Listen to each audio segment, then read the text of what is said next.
Welcome back, viewer. Remember our SMS line number is 21144. So keep the conversation going and we shall be sampling some of your feedback as the show continues.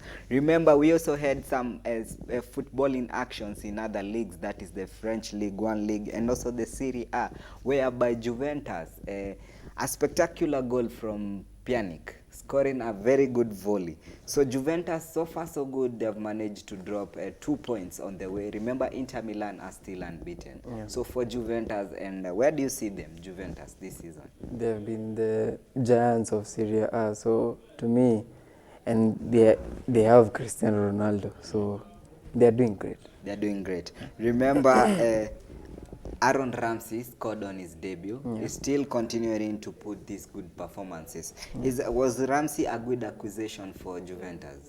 Yes. Yes. From where he came from, yes, he's very good now. Definitely. You know Arsenal is a team that... You know Arsenal is a team that is known of producing good players. But they make nothing of those good players. Remember, when you serve your term... I have a question. Now you're serving terms now. What is Di Maria doing? I'm just saying, when you serve your terms, it's good you go to another place whereby you can spread the good news and to at least the people. Make some business. Don't give them for free. You're being biblical now. No.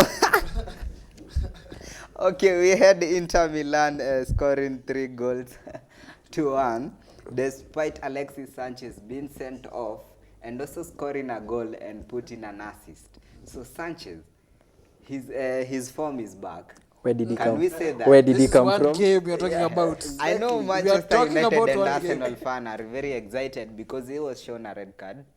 But all the same, Sanchez is trying to bring those glimpses that is still a good player who can be relied. Yes. If he can replicate his form back at Arsenal, then fine. Because as much as you're hyping him, he has scored 2 goals in his first start for Inter. He scored on his first start against Swansea. Yeah. And he went for a very long goal drought, if I can remember. So about 2 goals, and I'm not... Remember, Antonio Conte is known of bringing good things out of a player, bringing the good potential out of a player. Now you say Lukaku scoring in, game out, but when he was at Manchester United... No, you're not trying to say he was not scoring. No, remember, Lukaku's confidence was down. Where? But after joining Inter Milan, Conte had a lot of belief in him, and you can see he's delivering. We can say there is a huge difference between how Lukaku was playing in Manchester United and how he's playing at Inter Milan, Jeff. Yes, there's a difference, yes. Because for one, at Manchester United, he felt lost. He admitted that the administration didn't know that, as in he was being taken for a fool. He was to be asked, yes, but they were acting like nothing was happening. But now at Inter Milan, Conte has made him feel at home. Exactly. And his role, I believe the role he's playing at Inter is the similar one to that of Everton. He's playing the same role, and that's why at least now he has that scoring freedom. And to top it all, Inter Milan are the ones topping the table with 18 points. Still unbeaten. Yeah. So will this record go all the way to the final? But Inter are Juventus' main opposition this season. The likes of Roma and Napoli. How about Napoli and also Roma? We see them picking up good results. Remember, you sold Chris Smalling to Roma on loan. On loan. Yes, for producing a man of the match performance. I also know for Arsenal fans, we loaned Henrik Mkhitaryan, also doing some good things there. Where? I think it's good for these players to be loaned at times. You see, it's an advantage to them. It tries to bring back their confidence, also playing well. So, as we were saying, Napoli, don't you think they are going to be to also try to grab those two? They've tried over the past few seasons, but even Carlo Ancelotti, the one Carlo Ancelotti we all know, has failed to edge his name into Serie A by winning titles with Napoli and chasing out Juventus on top of the league. But Napoli, comparing to the way Inter are playing, I believe Inter are the main opposition. Okay, so we also had some interesting games in the French, that is Ligue 1, whereby Monaco run riot against their opponent. That is a new team. I guess it's a team that has been promoted. It's called Brest. And also Lyon suffered shock defeat from Nantes. And also Nantes. whereby we saw PSG playing against Bulldogs, whereby we saw good performance from PSG. Neymar still firing cylinders everywhere. So will the fans stop booing, or will they continue? One thing about fans from Europe Yes. and fans from Kenya, let me just compare. Kenyan fans, even though we are down, will still celebrate and will not get out of the pitch. Fans from Europe, the game is at 60. They'll get out of the pitch. They'll leave. Remember, they are paying very expensive to go watch these matches. And if your team is not performing to the level at which you expected, your club, they're not angry at the team. They're angry at Neymar. One single But player that Neymar is is giving them firing, goals, is cylinders giving them everywhere. points, but they're still booing. I believe. What do the the fans want? The Do they thing- want the points or for Neymar to get off the pitch? But the thing is, for that thing, for the criticism to end, Neymar keeps scoring. That's what Lukaku is doing.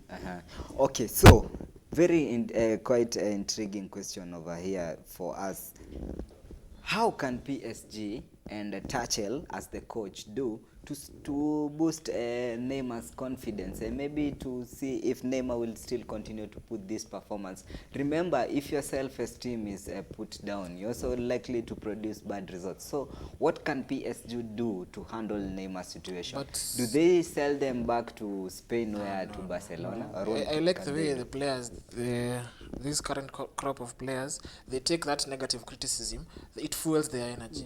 The likes of Lukaku, the Cagliari fans booed at him, made monkey chants, but still that gave him the confidence. He came out, said that as much as they boo me, even Pogba, likes of Rashford, and now when it comes to such criticism by your own fans now, I think Neymar is taking it for as in a way to challenge himself, that keep on giving them goals, and whether they like it or not, you're still giving them points. When now maybe time comes for him to leave, they'll remember whatever They he did. remember what he criticism did. is So tenda mema nenda zako. So we wait for Neymar to see whether the fans will be able to back him up. Remember, he's a good player, a player who has been touted to win the Ballon d'Or. But with this much criticism, I think it's going to come to his. It's going to haunt him one day. Remember, I don't see him. at he's a PSG human. next season. Uh-huh. Yeah, I don't see him. You don't see him at PSG. Where do you see him? Not in Definitely. Manchester United. In Madrid or In in Arsenal. Spain? In Arsenal. In Barcelona or in Madrid? If Arsenal dare If it's do Arsenal, such that's- business, they'll go into receivership. They sell Aubameyang that's and the dream. Lacazette. Tukisema ni akuje kule Uingereza, especially team kama Arsenal. Takaliwa huko. Kama Pepe Receivership. bado Arsenal will tunamlipa be na placed under na receivership. installment. Kumbuka mchezaji Pepe tunamlipa na installment. So I think it will be unrealistic even for us as Arsenal fans to expect such a move. But you can just do like the way people do in fantasy Premier League. Just sell Aubameyang and Lacazette. Combined. Those are Manchester United fans. We are just talking. Remember, Bayern Munich also, they were able to win in their current league. So look, going forward, Bayern Munich, we saw Coutinho scoring. Yeah. Bayern Munich, they have been able to bring good players. Remember, they lost Ribery, Robben, because they are aging, the likes of Rafinha. But you see these young kids stepping up, the likes of Kingsley Coman, Serge Gnabry, you see Perisic doing its thing. So Bayern Munich, where do you see them, especially in UEFA Champions League this time round? Are we going to see them in the finalists or the quarter-finalists or the semi-finalists? In the Champions League. Yes. In the qualifiers. Not Past that. They are not past the round of 16. Bayern Munich. Bayern Munich, there's that kafia when it Uh-huh. came. It's any team went to face Bayern Munich, mostly at the Allianz Arena. But these days they've. The times whereby Robben, Arsenal wali there was a time able to Bayern carry Munich would 10 have gone goals. unbeaten. They will have drawn, 10 they will- goals to 2. Exactly, but this is the Bayern Munich you're talking about that is being beaten by Liverpool 3-1 at their own turf. last Okay. season.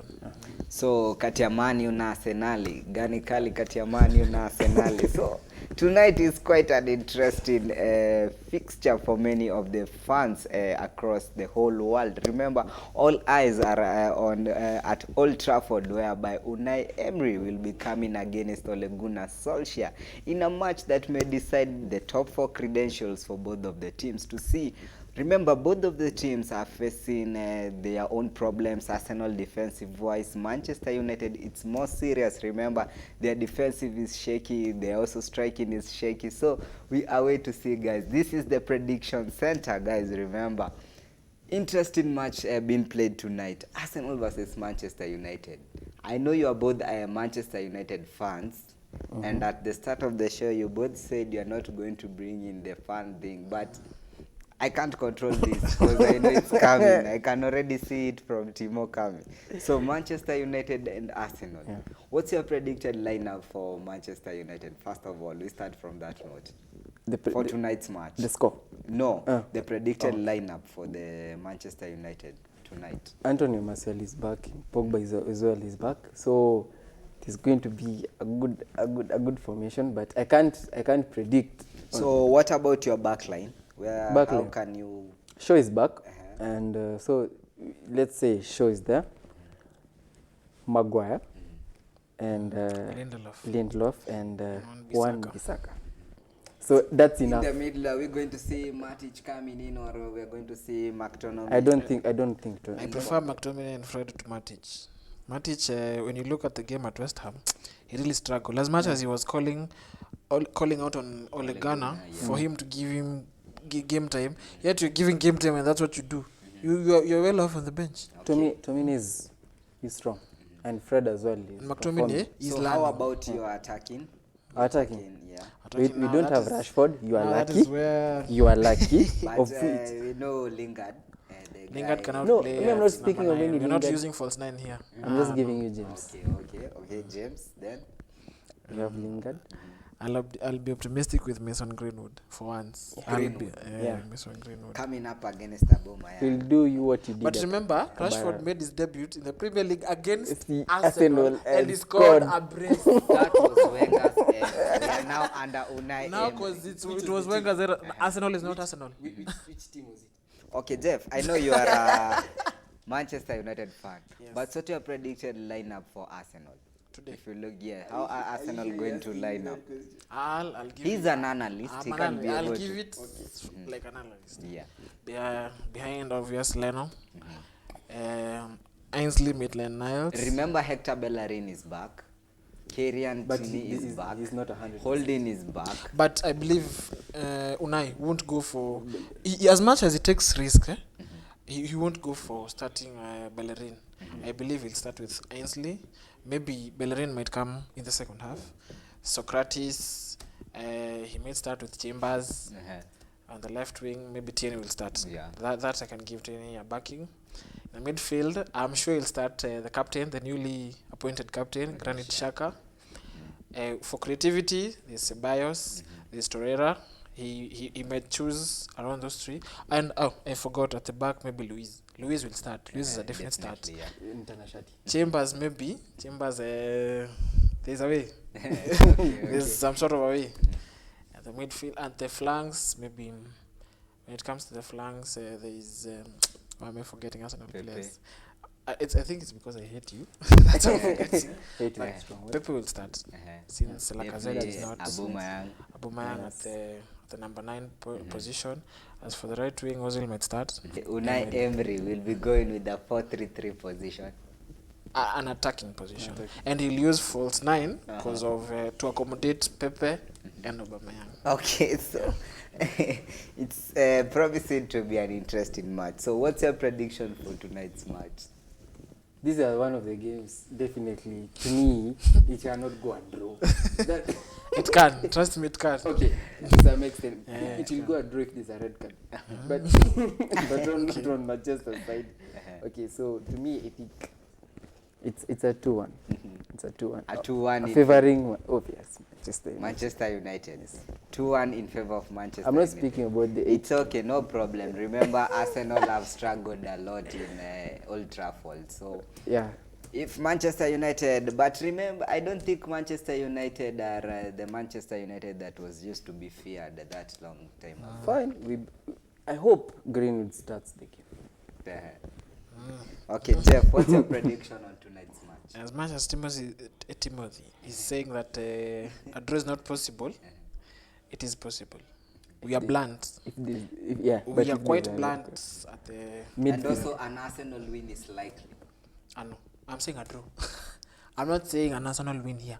I'm saying a draw of either 1-1 or 0-0. That game is most likely it will be a 0-0. cracker, yes, but not because of goals. It will be a Okay, fight. this time round, What do you think? goes. Yes. Yes. The set is not balanced because we are having Manchester United fans, both of them. Speaking on how Arsenal have been, so far so good. No, leave alone the lineup. So far so good how Arsenal have been and how good performance we have been able to be showing out. I think we are going to win the game by 3-1.